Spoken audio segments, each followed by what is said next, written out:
એસઓજીને ખાનગી રાહે હકીકત મળેલી હતી કે એક નિર્મલભાઈ નાથાભાઈ ડેર પોતાની વાડીમાં ગાંજાની ખેતી કરે છે. આ આધારે એસઓજી દ્વારા ટીમ બનાવવામાં આવી અને આ નિર્મલભાઈ નાથાભાઈ ડેરની વાડીએ જે કે મોટી ખિલોડી ગામના સીમમાં આવેલ છે ત્યાં રેડ કરવામાં આવ્યો અને ત્યાં ગેરકાયદેસર રીતે વનસ્પતિજન્ય માદક પદાર્થ ગાંજાના છોડનું વાવેતર કરેલું હતું. અને એના સાથે જ એ ભાઈને આરોપીને ઝડપીને કુલ વજન 21 કિલો 300 ગ્રામ ગાંજો જેની માર્કેટ વેલ્યુ 10,65,000 રૂપિયા હશે આ મુદ્દામાલ કબજે કરવામાં આવ્યો અને સાથે જ સુલતાનપુર પોલીસ સ્ટેશનમાં એનડીપીએસ એક્ટ મુજબ ગુનો રજીસ્ટર કરવામાં આવ્યો.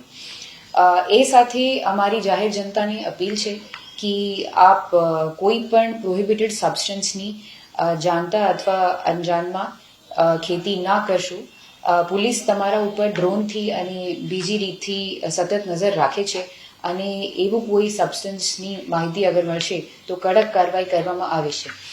આ આરોપી માર્કેટમાં યુવાનો સુધી આ ગાંજો પહોંચાવે એથી પહેલાં જ પોલીસ દ્વારા આ સીઝ કરવામાં આવ્યો છે અને યુવાનોથી પણ મારી અપીલ છે કે એવા સબસ્ટન્સથી આપણે દૂર રહેવાનું છે અને આપણું આખું ફોકસ આપણી પઢાઈ, સ્પોર્ટ્સ અને બીજી હોબીઝમાં રાખવાનું છે.